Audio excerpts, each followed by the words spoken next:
오늘 말씀의 제목은 종말을 사는 자들에게 라는 제목으로 말씀 나누기를 원합니다. 야고보 선생은 4장 초반부에서 세상의 마음을 빼앗긴 신자는 언제나 마음이 두 갈래로 나뉘어진다고 말했습니다. 그리고 그 결과로 인해서 마음이 두 갈래로 갈라지기 때문에 늘 불안하고 그 불안한 마음이 거룩한 공동체에 그대로 반영이 된다고 이야기했어요. 그래서 공동체 내에서 다툼과 비방의 원인이 되는 것이고, 그로 말미암아서 하나님만이 심판하실 수 있는 일들을 모든 사람들을 심판하는 심판자로서 또 입법자로서 그렇게 되는 것들, 본인이 심판자처럼 행동하는 것들을 언급하면서 신자가 세상을 탐닉함으로 말미암아서 두 마음 갖는 것이 얼마나 위험한 것인가를 언급을 했습니다.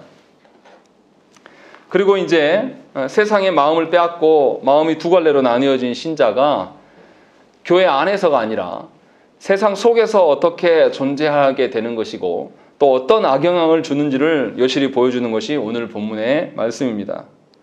특별히 사업하는 자의 예를 들어서 그리스도인 사업가들이 쉽게 위험에 빠질 수밖에 없다라는 것을 이제 언급을 하고 있습니다.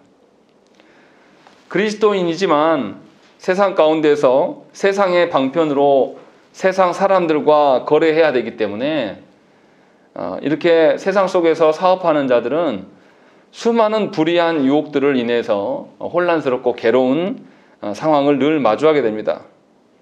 그렇다고 해서 이 그리스도인 사업가들이 또 세상 사람들과 똑같이 행동할 수도 없어요. 그렇다고 해서 또 사업을 하지 않고 아예 세상과 단절하고 살 수 있느냐? 그런 것도 아니라는 것이죠. 그래서 세상 속에서 일하고 살아가는 직장의 삶에서 또 사업의 그 터전 위에서 살아가는 이들에게 오늘 말씀은 굉장히 적실한 말씀이고, 또 우리 시대의 경제의 문제가 얼마나 중요합니까? 얼마나 귀한 일로 여깁니까? 이런 우리 시대의 사람들에게 꼭 필요한 말씀이 오늘 본문의 말씀인 것입니다. 그러면 이제 오늘 본문의 말씀이 4장 13절부터 5장 6절까지 되어 있는데요. 구조가 이렇습니다. 먼저 야고보 선생이 13절부터 17절에서 그리스도인 사업가에 대해서 권면을 합니다. 15절에 보면 뭐라고 되어 있냐면, 너희가 도리어 말하기를 주의 뜻이면 우리가 살기도 하고 이것이나 저것을 하리라 라는 것. 주의 뜻을 언급하는 것으로 볼 때에 분명히 13절부터 17절까지는 그리스도인 사업가들에게 권면하는 것이 맞습니다. 그런데 5장 1절부터 6절의 말씀을 보면 그리스도인에 대한 언급이 없어요. 믿음이나 신앙에 대한 언급이 없고 그저 그냥 부한 자들에게 말하고 있습니다. 4절에서는 뭐라고 되어 있냐면, 너희 밭에서 추수한 품꾼에게 라고 이야기하면서 그냥 품꾼을 언급하는 것을 보았을 때 5장 1절부터 6절은 불신자 대지주들을 향해서 말하고 있는 것으로 보입니다. 그러니까 정리하면 4장 13절부터 17절까지는 그리스도인 사업가에 대해서, 그리고 5장 1절부터 6절까지는 불신자이지만 세상에서 대지주로 불의한 삶을 살아가는 부자들을 향해서 경고하는 것으로 보여요. 그런데 이제 생각을 해봐야 됩니다. 분명히 야고보서 전체는 신자들을 향해서 말씀하고 있는데 왜 갑자기 불신자들의 부자들, 불신자 대지주들을 말하는 것일까? 이 부분을 우리가 고려를 해야 되는 것입니다. 야고보 선생이 그리스도인 사업가 이야기하고 바로 불신자 대지주를 이렇게 연결해서 하는 이유는 분명히 있다는 것이죠. 야고보서 제일 처음에 우리가 1장 1절 말씀 보시면 뭐라고 되어 있냐면, 흩어져 있는 12지파에게 문안하노라 라고 되어 있습니다. 그러니까 이 야고보 선생은 지금 흩어져 있는 이방인 성도들을 향하여서, 또 혹시 유대인들이라 할지라도 이방 지역에 살아가고 있는 성도들을 향해서 지금 이야기를 하고 있는 겁니다. 흩어졌다는 것은 본인이 자발적으로 흩어졌다는 뜻이 아니에요. 무언가 어떤 외부의 압력에 의해서 한 곳에 머물지 못하고 떠들었다는 의미예요. 당시에 떠드는 사람들이 누굽니까? 토지를 갖고 있고 뭔가 대지주인 사람들은 떠돌 이유가 없어요. 늘 자기의 터전이 있기 때문에 그곳에 머무는 것이죠. 오히려 대지주들의 그 횡포에 의해서 모든 것을 수탈당하고 아무것도 없는 소장농들이 살 수 있는 곳이면 어느든지 가는 거죠. 그래서 떠돌이 생활을 하는 겁니다. 저 집에 노예가 필요하면 내가 노예로라도 살겠다. 이런 식으로 떠도는 자들이라는 것은 세상에서 소장농으로서 아무 힘이 없고 뭔가 부유한 자들의 행포 속에 살아가는, 그러니까 야고보 공동체는 대부분 다 소장동일 가능성이 굉장히 높아요. 그래서 이 야고보서를 읽고 있는 성도들은 대부분 다 흩어 지내는 자들이기 때문에 대지주들의 횡포가 무엇인지를 이미 경험적으로 알고 있는 자들이라는 것이죠. 그런데 야고보서를 읽는 공동체 안에 이 소장농들만 있는 것이냐? 그렇지 않아요. 왜냐하면 분명히 소장농들 말고도 대지주에 대한 언급을 하고 있고 그리스도인 사업가들을 이야기하고 있다는 점에서 어떤 기회를 맞이해서 소장농으로 살아가는 것이 아니라 이제 장사를 통해서 자기가 무엇인가 땅을 갖고 있고 대지주는 아니지만 장사를 통해서 그 장사가 성공함으로 말미암아서 뭔가 이제 그 그리스도인들 가운데 있어서 소수이지만 성공한 사업가들도 분명히 존재하고 있었다라는 것을 우리가 유추해 볼 수 있는 것입니다. 2장에서 무슨 이야기 했습니까? 2장에서 교회의 애찬을 이야기를 할 때에 부유한 자들이 옷을 화려하게 입고 금가락지를 낀 사람들이 먼저 와서 먼저 다 먹어버려요. 그리고 나서 나중에 가난한 사람들이 들어와서 먹으려고 하니까 배고프단 말이죠. 먹을 게 없어가지고. 야고보 선생이 이 이야기를 하는 거예요. 그러니까 교회 안에서 지금 이미 부자로 성공한 사람들의 소수와 다수의 소장농들, 가난한 사람들로 이미 교회가 나뉘어져 있다라는 것을 이미 지적을 했었고, 이것에 대해서 교회의 애찬은 그런 것이 아니다. 그리스도의 몸이라면 너희가 어떻게 그럴 수 있냐, 한 몸이라면. 그것을 이미 지적을 했었습니다. 그러니까 이런 거죠. 야고보 선생이 지금 이 이야기하는 것은 대부분의 성도들이 대지주에 의해서 피해를 받아본 경험이 있는 자들이고 다 그들 가운데 뭔가 재물의 많고 적음으로 인하여서 뭔가 상하, 계층, 지위가 나눠져 있는 거예요. 교회인데도 불구하고. 교회가 어떻습니까? 그리스도의 피로 세워진 공동체예요. 그리스도의 피로 인하여서 모두가 하나님의 자녀가 된 사람들이란 말이죠. 그러니까 그리스도의 피를 떠나서는 어느 누구도 뭔가 더 탁월하다든지 더 높을 수가 없어요. 다 그리스도 안에서는 모두가 평등하고 동등한 사람들입니다. 그런데도 이 교회 안에서 부유한 소수의 사업가들이 가난한 대부분의 소장농들, 그 성도들의 마음을 계속 격발시키고 괴롭게 하는 거예요. 그래서 마음을 나누게 하고 있고, 이로 인해서 교회 공동체 안에서 시기와 분쟁과 다투는 일들이 계속 일어나는 거예요. 그래서 부유한 사업가들이 대부분의 성도들을 학대하고 횡포하며 또 대지주들의 횡포를 분명히 다 경험하면서 그 사업가들도, 성공한 사업가들도 대지주의 횡포 가운데 있다가 거기에서 탈출하여서 성공한 거죠. 그러니까 대지주의 횡포를 다 알고 있음에도 불구하고 여전히 교회 안에서 그렇게 행동하는 것에 대해서 지금 경고하고 있는 거예요. 그래서 그리스도인 사업가들에 대해서 13절부터 17절까지 언급을 하고 바로 1절부터 6절까지 이어서 하는 이야기는 뭐냐면 너희가 다 대주주의 횡포를 경험한 사람들이 아니냐라고 이야기를 하고 있다는 것입니다. 그러면서 교회 안의 성도들에게 경고하고 있는 거예요.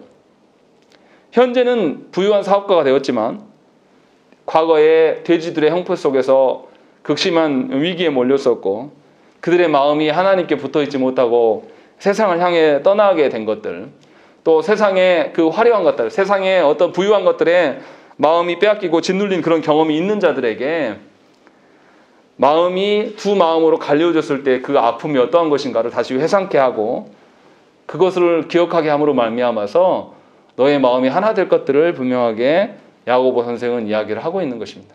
어찌 보면 야고보 선생이 전하고 있는 성도들, 그 성도들에게 이 돈의 문제는 굉장히 뼈아픈 이야기예요. 우리 시대는 이것을 잘 경험해보지 않았어요. 그런데 제가 고등학교 때 우리 담임 선생님이 그런 이야기를 하시더라고요. 자기 어렸을 때 이 마을에 유지들이 있는데 유지들 오면 바닥까지 엎드린대요. 유지들이 기분 나쁘면 그 한 해에 수확한 것을 다 가져가 버리고 이자까지 싹 받아내면 먹을 거 있어서 주고 나간대요. 그래서 그 유지들 앞에서는 아예 엎드려 빈대요. 세상에 어떠한 사람보다 높고 그 사람들 앞에서 목숨줄이 달려있기 때문에 빌빌거리면서 살아갈 수밖에 없었던 자신의 아픈 유년 시절 이야기를 하시더라고요. 우리는 그런 경험이 없습니다. 그런데 오늘 야고보 선생이 속해 있는 이 공동체 안에는 분명히 그러한 자들이 있었다라는 것이고 놀랍게도 그러한 경험이 있는 자들도 또 연약한 자들을 교회 안에 연약한 소장농들의 마음을 힘들게 하고 세상을 향하게 만들고 있다. 지금 그 이야기를 하고 있는 것입니다. 그렇다면 이런 상황 속에서 그리스도인들에게 정말 어렵고 힘든 문제는 무엇입니까? 교회 안으로 들어온 세상의 그 헛된 자랑들, 그 헛된 자랑들로 인해서 사람의 마음이 두 갈래로 나누어지고 그 결과로 분쟁하고 시기하고 다투는 일들이 일어나는 거예요. 이것이 가장 큰 문제예요, 교회가.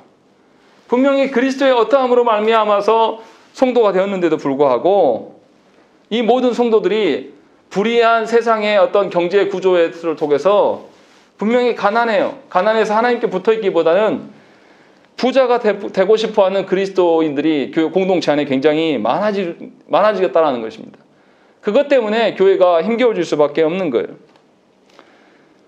이처럼 세상의 부를 사랑하는 자는 하나님께서 이미 우리에게 부어주신 부유하고 풍성한 영원한 하나님 나라를 소유하고 맛볼 수가 없게 되는 것입니다. 생각을 해보십시오. 이 땅에서 잠깐 있어질 부, 우리가 여기 땅에서 많은 부를 소유해도 그거 앞으로 우리가 몇 년이나 계속 유지할 수 있습니까? 정말로 부자라고 할지라도 자신들의 일평생 다 그 부를 지닌다 해도 100년 이상 갖춰 가져갈 수가 없는 거죠. 그런데 하나님 나라의 영원한 것들은 우리가 죽어서 이후에도 영원히 계속 가야 될 거예요. 그런데 놀라운 것은 잠깐 있다가 사라질 것들로 인하여서 하나님 나라의 유업을 못 받게 되는 그런 현실에 대해서 이제 언급을 하고 있는 겁니다. 이렇게 가난 속에 머무는 사람들은 어떻게 됩니까? 세상을 탐하기 시작하게 되는 것이고, 뭔가 내가 세상 속에서 그 부유함을 맛봤기 때문에 탐하는 것이 아니라 맛보지 못하기 때문에 탐하게 되는 것이고, 그것을 소망하게 돼요. 그래서 어떻습니까? 자기 자신의 현재의 삶이 비참하게 보여질 수밖에 없는 거예요. 내가 굶고 있는 것도 아닌데, 내가 무엇인가 생명이 어려울 정도로 못 먹고 있는 것도 아닌데도 불구하고 세상의 화려함을 향해서 군침을 흘리는 자는, 세상의 어떠한 것들을 많이 누리고자 하는 그런 열망 속에 있는 자들은 하나님의 사랑과 하나님 나라의 영원한 가치들을 맛보지 못하고 늘 굶주린 상태로 굉장히 비참한 얼굴을 하면서 살아갈 수밖에 없어요. 교회 안에 그들이 있지만 누구를 향해서 따라갑니까? 세상에 힘 있는 자들을 존대하고 따라요. 그리고 자기보다 못한 가난하고 힘없는 성도들을 향해서는 외면할 수밖에 없다라는 것입니다. 그래서 어떤 일이 일어납니까? 교회 안에 있는데도 예수 믿고 복 받는 것을 뭐로 대체합니까? 세상에서 성공하고 사람들 위해 군림하고 세상에서 능력을 갖추는 것, 이것이 하나님이 주시는 복이다라고 이것을 역전시켜버려요. 이건 그거 아니지 않습니까? 그런데 그런 것들을 교회가 말하기 시작하고 있는 거죠. 하나님의 긍휼을 받고 하나님의 긍휼을 받아서 존재하는 공동체가 되는 것이 아니라 하나님의 긍휼까지도 세상에서 능력이 있어야지만 하나님의 긍휼을 받는다, 이런 논리를 피게 되는 거예요. 그러니까 교회 안에서도 누가 윗자리에 상석에 앉는 것입니까? 이 야고보 선생이 고면한 것처럼 세상에서 멋진 옷을 입고 금가락지를 낀 사람들이 교회 안에서 또 상석이 되는 거예요. 뭔가 다 리더자가 되는 거죠. 그러니까 세상의 힘의 논리가 그대로 교회 안에 들어오는 것입니다. 이런 처지가 되고 말았다, 지금 야고보 선생은 이야기를 하고 있는 거예요. 이것이 남일이 아니에요. 지금 한국교회에서 벌어지고 있는 일이란 말이에요. 우리의 현실이에요. 이렇게 되면 뭐가 없어집니까? 첫 번째로는 15절에 나왔지만 너희가 도리어 말하기를 주의 뜻이면 우리가 살기도 하고 이것이나 저것을 하리라 할 것이다 라는 것이죠. 이 허탄한 사람들이 어떻게 하냐면 13절에 있는 것처럼 오늘이나 내일이나 우리가 어디 가서 장사하면 얼마나 벌게 될 것이다, 이런 이야기를 해요. 근데 이것이 자신들의 계획이에요. 하나님이 알려주신 길이 아니라 자신들의 계획인데도 불구하고 이 자신들의 계획이 뭐로 포장하냐면 15절에 있는 것처럼 주의 뜻이다 라고 포장하고 있는 것입니다. 교회에서 분명히 하나님의 뜻이라고 말하고 있지만 실제로 그렇게 말하는 사람들이 세상 속에서는 어떻게 살아갑니까? 자신이 결정하고 자신이 판단해요. 자신이 주인이 되는 것입니다.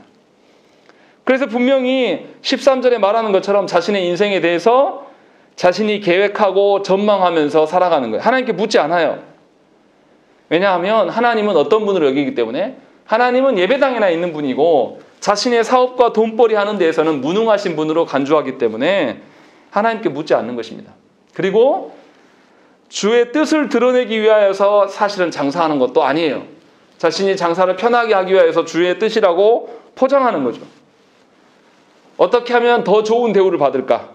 어떻게 하면 더 많은 이익을 남길까? 이런 생각으로만 머리가 꽉 차 있는 겁니다. 어떻게 하면 하나님의 뜻을 드러내고 어떻게 하면 하나님의 그 풍성함을 드러낼 것인가의 생각이 전혀 없어요. 분명히 하나님은 어떻습니까? 성도들을 하나님의 말씀을 등은 하나님의 주의 뜻으로 말씀을 통해서 낳으셨다라고 분명히 이야기를 했어요. 그런데 놀랍게도 성도들은 하나님의 뜻을 외면해요. 하나님의 뜻으로 나왔는데 하나님의 뜻을 외면하는 그런 자가 된다는 거죠. 이게 존재가 가능합니까? 불가능한 것이죠. 그래서 하나님과 무관하게 살기를 원해요. 하나님이 내 삶에 관여하지 않았으면 좋은 것이죠. 예배당에서 내가 기도하고 예배할 때는 관여하시고 내가 저문을 나가는 순간에 이제는 내 계획대로 내 뜻대로 좀 됐으면 좋겠다라는 식으로 살아가는 거죠. 원래 성도는 하나님께서 심겨진 그 말씀이 자라감으로 인하여서 세상 속에서 하나님의 긍휼을 베풀고 자기의 긍휼이 아니라 하나님의 긍휼을 베풀고 하나님 앞에서 정결하고 또 인내함으로 말미암아서 하나님의 심겨진 그 말씀이 그 인내가 열매를 맺고 자라가면서 그것을 근거로 말미암아 생명력을 띠고 살아가는 것이 성도예요. 그런데 어느샌가 하나님의 뜻을 버리고 나니까 이제 뭡니까? 하나님의 심겨진 복음을 자기 마음에서 지우고 나니까 이제 자기만 남는 거예요. 그래서 자기 경험과 자기의 연륜과 자기의 어떤 판단에 근거해서 모든 것을 판단하는 거예요. 그런 사람들에게 뭐가 없습니까? 하나님이 심겨진 말씀이 주의 뜻이 그들 가운데 사라지게 된다는 거예요. 이것이 큰 문제예요. 한국교회 현실이.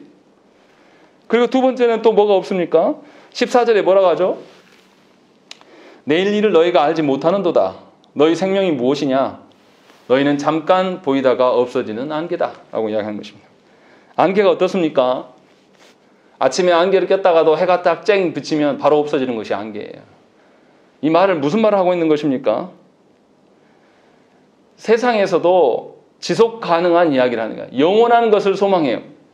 그래서 광고나 어떤 경제적 관련해서 지속 가능한 사업, 지속 가능한 에너지 뭐 이런 이야기 하지 않습니까? 분명히 사업하는 사람, 장사꾼들도 뭐냐면 지속 가능하게 이익을 추구합니다. 그런데 성도들이 가장 어리석어요. 잠깐 있다가 사라질 세상의 어떤 그런 가치들과 돈에 의해서 그것을 근거로 인하여서 영원히 존재할 하나님 나라의 가치들을 포기해버리는 거예요. 이렇게 미련한 장사꾼이 어디 있습니까?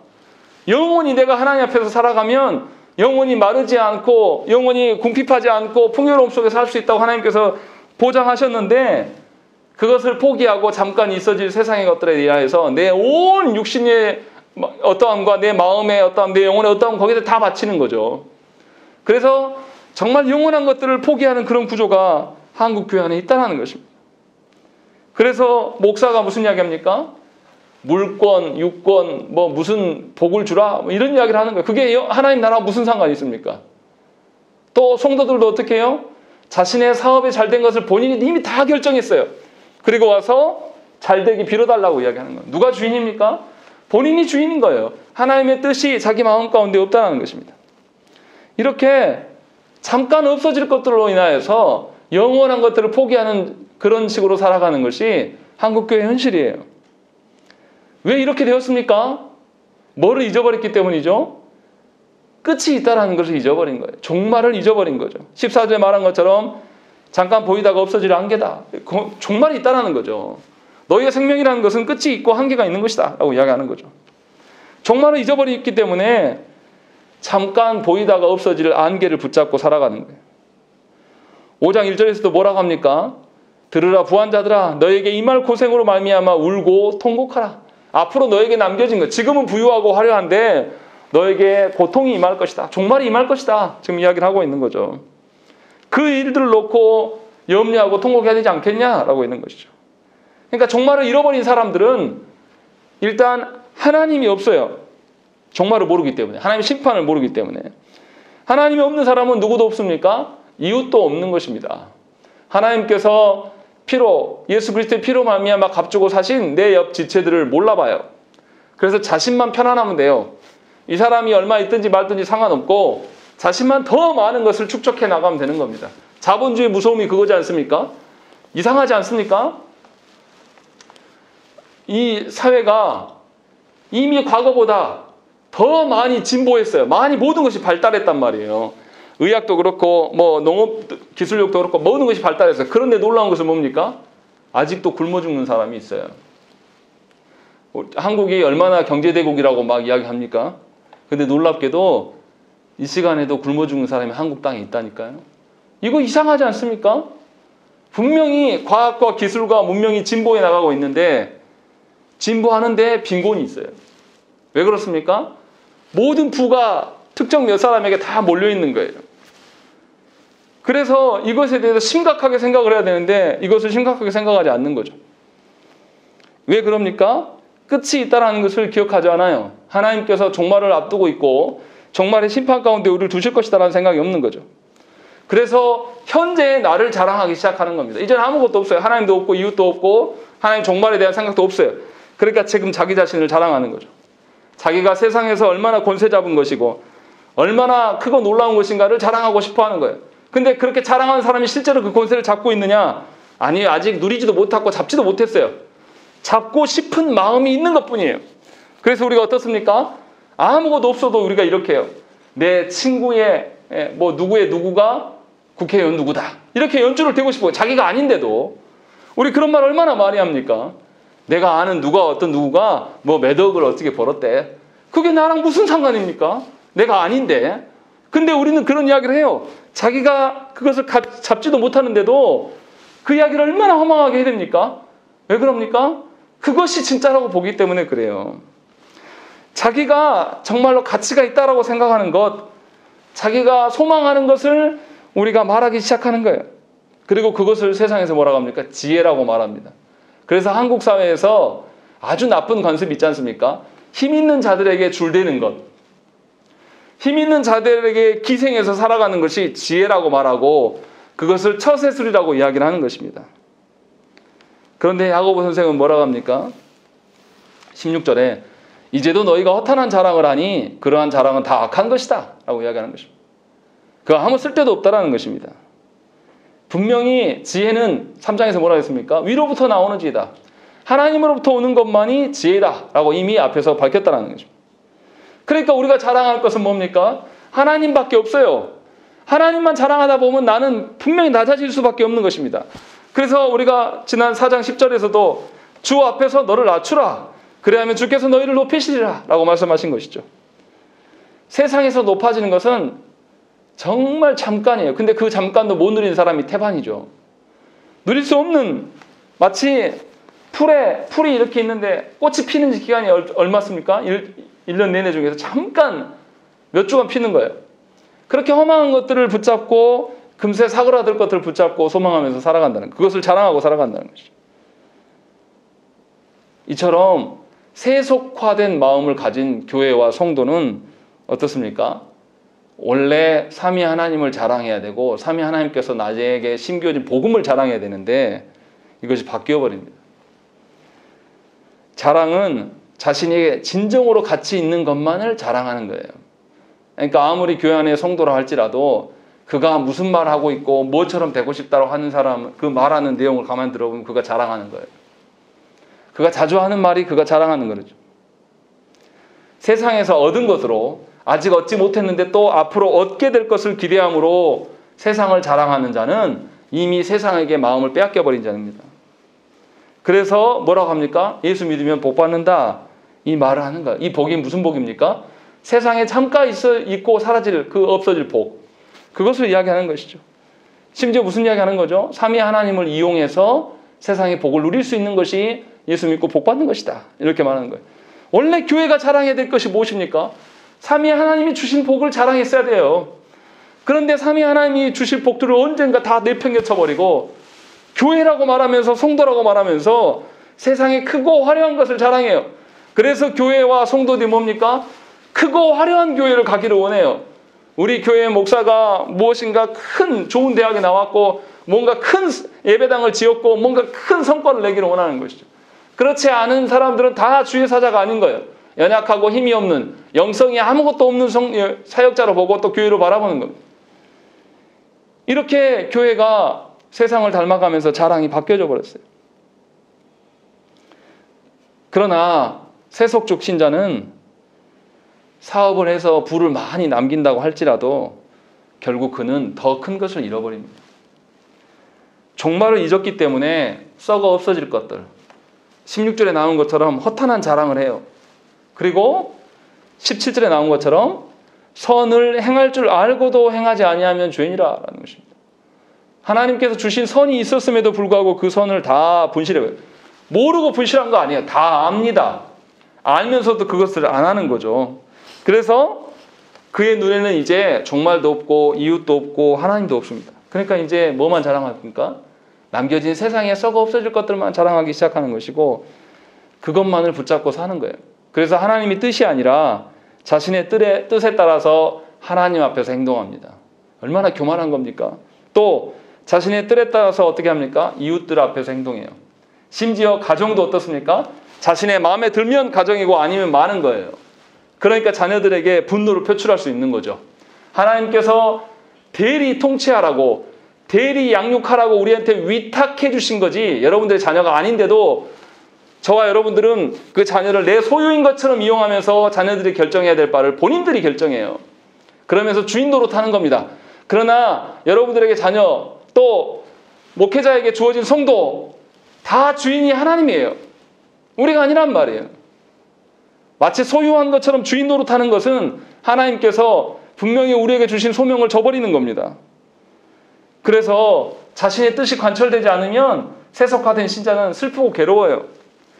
사랑하는 자녀가 내 모든 것이라고 이야기하지만 이 자녀가 내 뜻을 안 따라주면 못 견디는 거예요. 얼마나 이 자녀를 우습게 여기고 하나님 앞에서 하나님을 상정하지 않는 자녀로 바라보기 때문에 이 자녀가 내 뜻대로 안 되면 못 견디는 겁니다. 사춘기 때 자녀 때문에 힘듭니까? 아니요. 그의 부모가 썩어있기 때문에 힘든 거예요.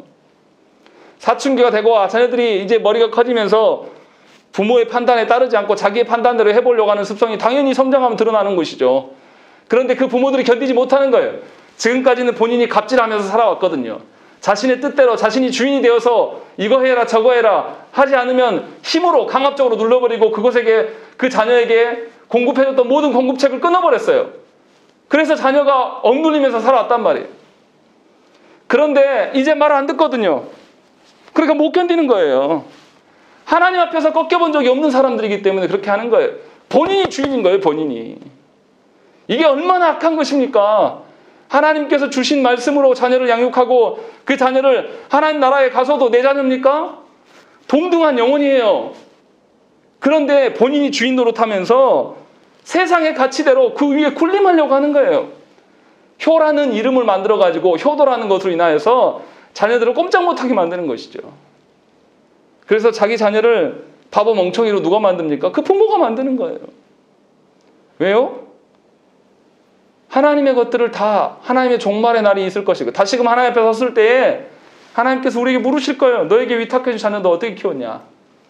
그날이 있을 거라는 걸 상상한다면 염두에 둔다면 우리가 함부로 그렇게 행할 수가 없는 것이죠. 그래서 세속적 신자와 세속적 교회는 더 이상 가정과 교회 안에서 하나님 나라에서 쓸모없는 존재가 되는 것이에요. 하나님께서 분명히 가정과 이 신자된 자들의 가정과 교회를 통하여서 세상에 복음의 씨앗으로 쓰려고 우리를 부르셨는데 우리는 더 이상 이제 발화되지 않는 존재가 된 거예요. 세상의 것들로 가득 차서 텅 비어버린 껍질만 남아있는 씨앗이 된 거예요. 이런 사람들은 아무런 열매를 낼 수가 없습니다. 심어봤자 썩어지기밖에 안 해요. 썩어서 더러운 냄새만 풍기는 것이죠. 이것이 세속화된 교회와 신자의 모습이에요. 지금 야고보 선생은 13절부터 17절까지 그 이야기를 하고 있는 거예요. 세상에서 분명히 하나님께서 너를 지키고 살리시겠다고 약속하셨는데 자신이 계획해요. 자신의 인생을.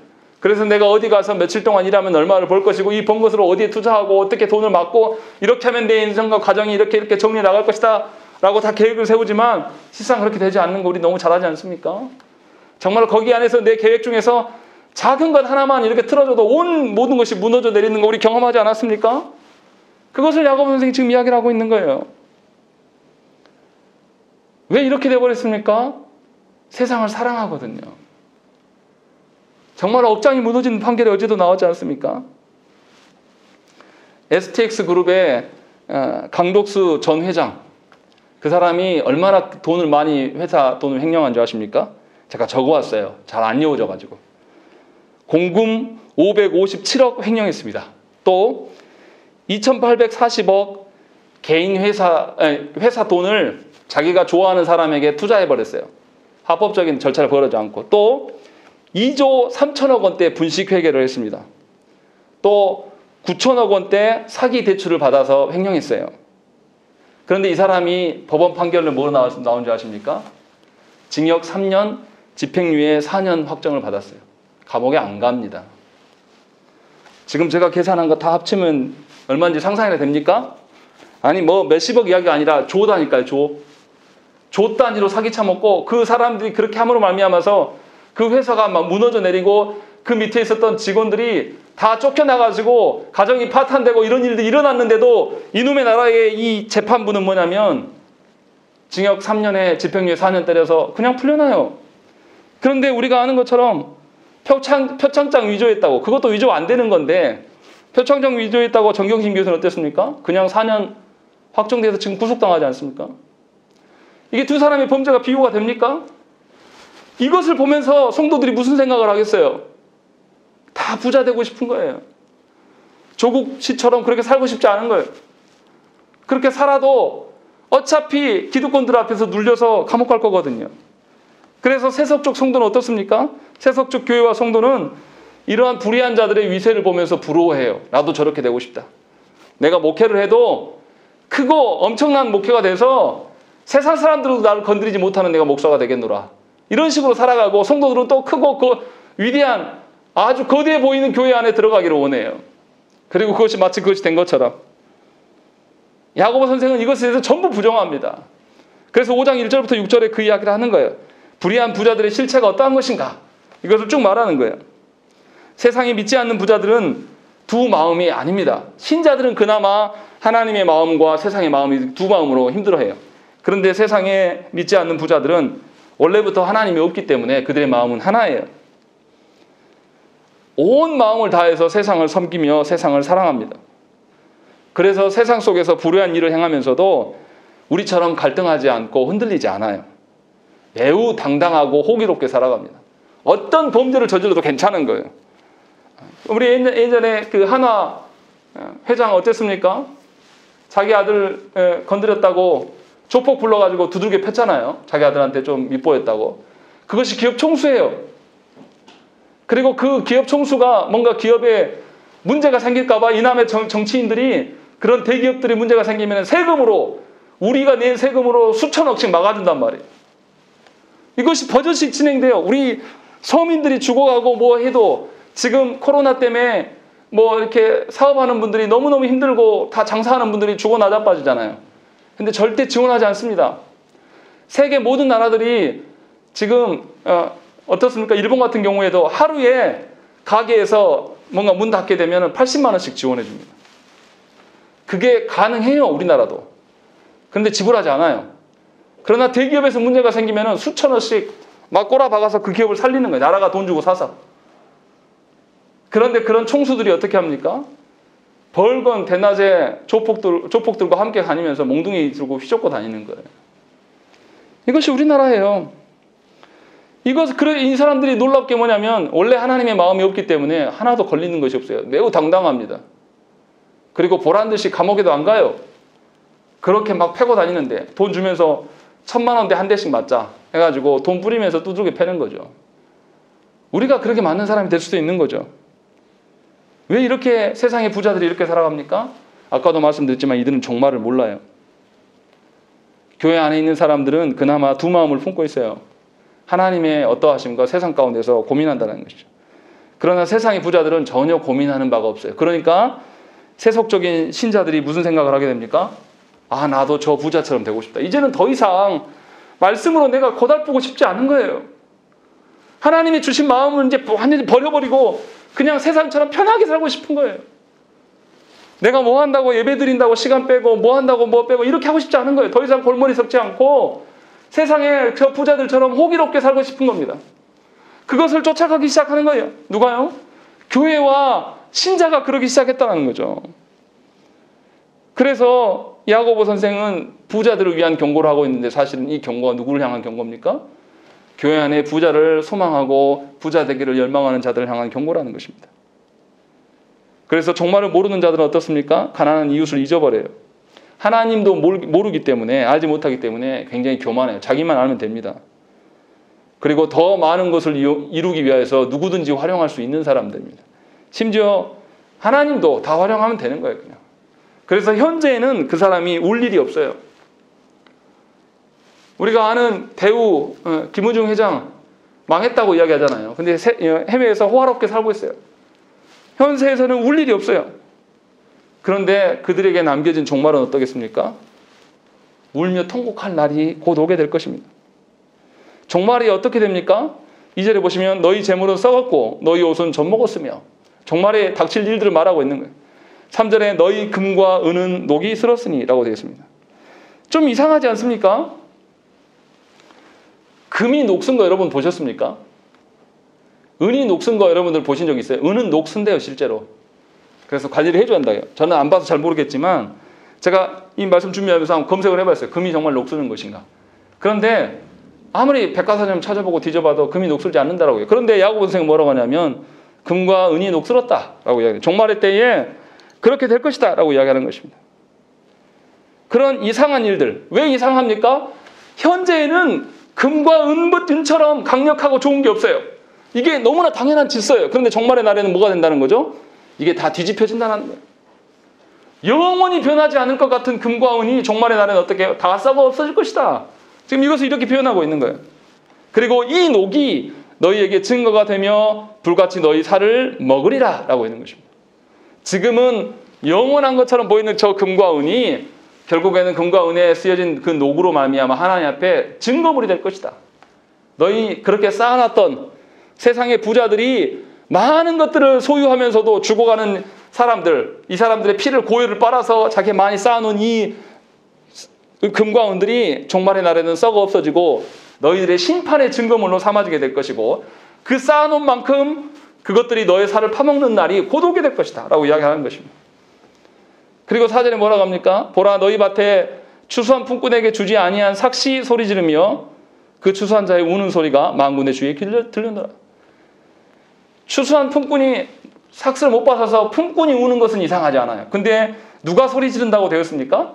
지불하지 않은 그 품삯이 소리를 지르겠다는 거예요. 그 뭔가 피해자, 하루 먹고 하루 벌어 살아가는 그 사람에게 지불하지 않은 그 사람들의 울음소리는 당연히 증거일 것이고, 그것뿐만 아니라 하나님께서 나중에 증언케 하실 때 누구를 증언케 하는 거죠? 주지 않은 품삯, 이 품삯은 네가 뒤로 감춰놓고 누구를 속여서 해먹은 그것에 대해서 하나님이 살아 움직이게 하셨다는 거예요. 그걸로 전부 심판의 대상으로 삼겠다는 거예요. 그 종말의 날에 누가 살아남을 수 있겠습니까? 그 종말의 날에 우리가 무엇을 감춘다고 해서 감춰지겠습니까? 지금 야고보 선생님이 무슨 이야기를 하는 겁니까? 우리가 지금은 전혀 힘없고 그렇게 불가능한 것들이 종말의 날은 다 뒤집힐 게 반전이 일어날, 역전이 일어날 것이에요. 교회가 하나님께서 복음으로 심겨져서 말씀으로 나온 자들이 하나님을 사랑하지 않고 하나님을 자랑하지 않아서 교회가 세상을 자랑하면서 세상처럼 거대해지고 남들을 죽여 팔리면서도 남들에게 코로나가 퍼지든지 말든지 나는 우리들대로 모이겠다 이렇게 남에게 피해를 주면서 존재하는 교회가 종말의 날에 다 뒤집혀서 그들이 밑에 밟히게 될 것이다. 그 이야기를 하고 있는 거예요. 그러니까 이 종말이 얼마나 무섭습니까? 우리의 상상할 수 없는 일들이 그 종말의 날에 이야기했다고 이야기하는 것이죠. 그래서 부자들은 울어야 돼요. 세상에 지금 부자하고 화려한 자들, 세상에 우리가 더 잘 살아지면 잘 살아질수록 어떻습니까? 더 부자들이 횡포하면서 살아가는 것이 우리가 보게 되는 거예요. 세속적 부자들은 하나님이 없습니다. 종말도 없어요. 그래서 이웃도 없습니다. 그들에게 있는 것은 세상의 재물만 있는 겁니다. 그런데 문제는 뭡니까? 이 재물을 사용할 줄을 몰라요. 그래서 어떻게 해요? 써야지. 뭔가 모아진 재물이 써서 없어져야지 하나님 앞에 나중에 종말의 증거물이 안 될 거 아닙니까? 그런데 3절에 뭐라 되어 있습니까? 너희가 말세에 재물을 쌓아놓았다. 그 재물이 너희의 심판의 증거물이 될 것이다 라고 이야기하는 거죠. 쓸 줄 모른다는 거예요. 그래서 5절에 너희가 땅에서 사치하고 방종하여 살육의 날에 너희의 마음을 살찌게 하였도다. 이게 무슨 말입니까? 도살장에 끌려가는 돼지와 소를 생각을 해보세요. 돼지와 소를 언제 잡습니까? 빼빼 골아했는데 잡아요? 안 그래요. 충분히 살이 찌워가지고 살 찌우기 전까지는 어떻게 해요? 이 돼지와 소가 먹고 자고 하라고 마음껏 하라고 다 공급해줘요. 그러니까 퉁퉁이 살이 쪘을 때 그때 도살장 끌려가는 거예요. 종말의 날에 주님께서 저 세상의 불의한 부자들을 내버려 두는 것은 뭐냐면 종말의 도살장에 끌려갈 날이 있기 때문에 기다리고 계시는 거예요. 지금 야고보 선생은 그렇게 이야기를 하고 있는 겁니다. 그래서 세상에 화려해지고 부자 되는 것에 대해서 부러워하지 말라는 거예요. 하나님께서 주신 것을 하나님의 것으로 다시금 돌려드리기 위해서 우리가 사용하는 것이 아니라 내가 끝까지 모여들고 움켜들면서 더 많이 소유하겠다. 더 많은 미래를 위해서 내가 투자해서 내가 남겨놓겠다. 이걸 전혀 손해보지 않겠다라고 살아가는 사람들은 하나님께서 종말의 날에 전부 거둬서 심판의 증거물로 사용하시겠다. 지금 말씀하고 있는 겁니다. 그래서 그리스도인들은 불의한 방법으로 돈 버는 일에 협조해서는 안 되고, 그래서 그리스도인들은 돈을 쌓아두고 살아가는 것이 목적이 되어서는 안 된다는 것입니다. 물론 그리스도인들이 사업을 잘해서 돈 벌지 말란 소리가 아니에요. 합당한 방법으로 돈을 벌어야죠. 그리스도인들도 성공해야죠. 그러나 성공했으면 그 하나님 주신 것들을 누구로부터 온 거냐? 하나님으로부터 온 거를 알고 잘 쓸 수 있어야 돼요. 내 안에 쌓아서 멈춰있게 만드는 것이 아니라 어떻게 하면 이것이 흘러가서 복음을 위해서 사용될 것인가? 어떻게 하면 우리 주변에 죽어가는 영혼들에게 이것들이 나눠져서 저 영혼들이 어떻게 함께 살아갈 수 있을 것인가를 쓰는 방법을 배워야 될 사람들이 그리스도인들이에요. 왜냐하면 그리스도인들은 하나님의 말씀이 심겨져 있기 때문에 그 사람들은 하나님을 알아요. 하나님을 알기 때문에 하나님이 나뿐만 아니라 그리스도로 말미암아 온 세상을 사랑하시고 구원하시기를 원하시는 그 하나님 마음을 알기 때문에 이웃을 볼 수밖에 없는 거예요. 그래서 나에게 주어진 것으로 생명 살리는 일에 쓰는 것이 너무 당연한 겁니다. 뭔가 재물을 쌓아두고 많은 것을 모으고 내가 아무런 노력도 하지 않았는데 뭔가 일확천금을 거두는 것, 이것이 우리의 목적이 될 수가 없다는 것입니다. 그런데 더 놀라운 건 6절에 있습니다. 6절에 뭐라고 되어 있습니까? 너희는 의인을 정죄하고 죽였으나 그는 너희에게 대항하지 아니하였다라고 이야기하는 것입니다. 의인은 정죄당하고 죽었어요. 세상의 불의한 부자들로 인하여서 짓밟혀서 죽었어요. 그런데 뭡니까? 대항하지 않았다고 기록하고 있는 것입니다. 어떻게 이럴 수 있습니까? 하나님께 자신의 모든 것을 맡겨드렸기 때문에 이것이 가능한 거예요. 하나님의 손에 모든 것이 달려있기 때문에 자신이 뭔가 이렇든 저렇든 할 필요가 없는 겁니다. 그래서 의인은 자신의 손으로 무엇인가를 말하려고 하지 않아요. 하나님께서 마지막 날에 자신의 억울함과 자신의 모든 것을 다 풀어주실 신원의 날, 그 종말의 날이 있기 때문에 의인들은 하나님께 모든 것을 맡기고 인내하면서 기다리는 거예요. 그래서 부자들과 전혀 다름을, 부자들은 어떻습니까? 내가 무엇인가 조금만 손해나면 이것을 만회하기 위해서 온갖 수단을 당해서 이것을 만회해버려야 됩니다. 나의 것을 착취해갔던 기업이 있다면 그걸 눌러버리고 다시 다 뺏어와야 돼요. 이것이 부자들의 행태인 것이죠. 그런데 우리는 그 부자들을 부러워하면서 그렇게 살아가는 것이 지혜 있다고 말하지만 하나님이 보실 때 의인들은 그렇지 않다는 거예요. 모든 것을 속임을 당하고 사기당하고 모든 걸 잃은 것 같지만 그들을 향하여서 진노하고 분노하느라고 영원한 하나님의 것들을 놓쳐버리지 않는다는 거예요. 그 억울함 속에서 하나님 앞에 그 억울함 중에 하나님께서 다시 복원하시리라, 하나님께서 회복하시리라는 것을 믿고 잠잠히 기다리는 거예요. 이 말씀이 뭡니까? 이사야서 53장 7절 말씀이 이렇게 되어 있어요. 그가 곤욕을 당하여 괴로울 때에도 그의 입을 열지 아니하였으며 마치 도수장으로 끌려가는 어린 양과 털 깎는 자 앞에서 잠잠한 양같이 그의 입을 열지 아니하였도다 라고 되어 있습니다. 이거 누구를 이야기하는 겁니까? 예수 그리스도를 이야기를 하고 있는 겁니다. 예수 그리스도께서 우리 일을 위하여서 아무런 죄가 없으신 그분이 우리 지은 죄로 인하여서 십자가에 끌려가실 때에 어린 양처럼 아무런 소리내지 아니하면서 잠잠히 순종하면서 나아갔다는 것이죠. 세상의 불의한 자들과 맞서 싸워서 거기 안에서 소리를 내며 거기에서 피 흘림으로 말미암아서 영원한 하나님의 나라의 것들을 잃어버리지 않기 위하여서 순종함으로 모든 것을 하나님께 맡기며 걸어갔다는 것입니다. 야고보 선생은 지금 무슨 이야기를 합니까? 세상을 이길 수 있는 방법에 대해서 지금 이야기를 하고 있는 거예요. 세상의 화려함과 거대함 앞에 서 있을 때 우리는 무엇을 기억해야 됩니까? 종말의 날을 기억해야 되는 것이에요. 우리가 종말을 앞두고 있구나. 그래서 종말을 살아가고 있는 줄 알구나.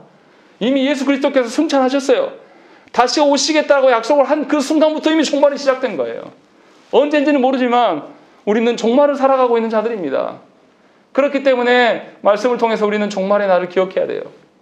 그리고 종말을 사는 자들은 그래서 하나님 앞에 살아갈 수밖에 없는 것이고, 죽어가는 우리 지체들을 바라보면서 어찌하면 저를 살릴고, 이 생각을 할 수밖에 없는 것입니다. 자기밖에 모르는 삶이 아니라 어떻게 하면 자기를 내어놔서 하나님께 맡겨드릴 것인가에 대한 고민을 하는 것이죠.